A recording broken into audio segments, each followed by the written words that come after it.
আসসালামু আলাইকুম গাইস, কি অবস্থা সবার? আশা করি সবাই ভালো আছো। তো আল্লাহর রহমতে আমি অনেক ভালো আছি। তো আজকের ভিডিও টাইটেল এবং থাম্বনেল দেখে অবশ্যই বুঝে গেছো আমরা কাদেরকে নিয়ে রোস্ট করতে যাচ্ছি। তো যাই হোক, আজকের রোস্ট ভিডিও শুরু করা যাক।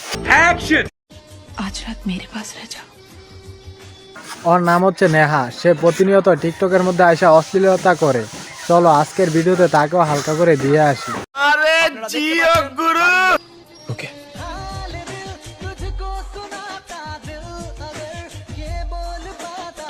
এরকম মেয়েদেরকে আমি দেই ঠাপ, তাই তো সবাই বলে আমি নাকি রোস্টারদের বাপ।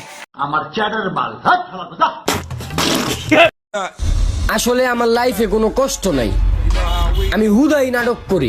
আপনার জীবনে তো কষ্ট থাকার কোনো কথাই না, কারণ আপনি যে পোশাক পরেন আপনার জীবনে কোনো কষ্ট থাকার কথাই না।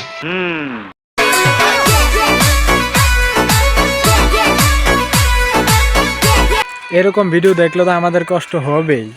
তো গাইস, পুরো ভিডিও দেখতে থাকো। আজকের ভিডিওটা খুবই কড়া হতে যাচ্ছে।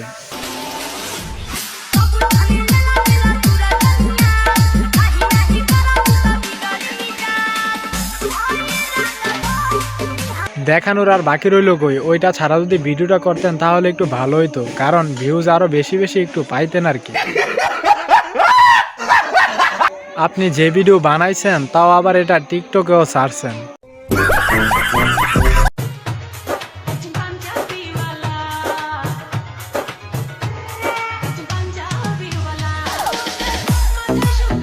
ভাই, তোমরা কি কিছু দেখছো? পাসার কি অ্যানিমেশন?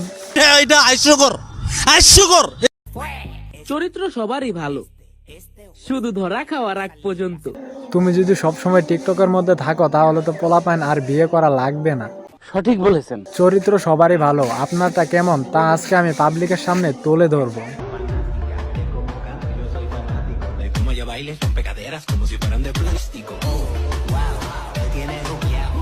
তো আপা, আপনার ফেসটা একটু পাবলিককে দেখাই।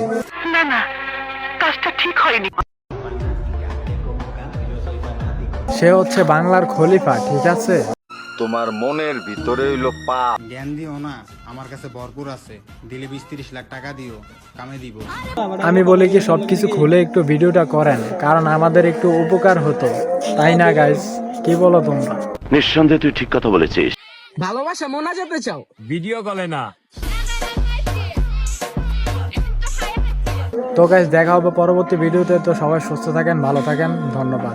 মুটিয়ে লাল করে দেবো, নোংরামি বার করে দেবো।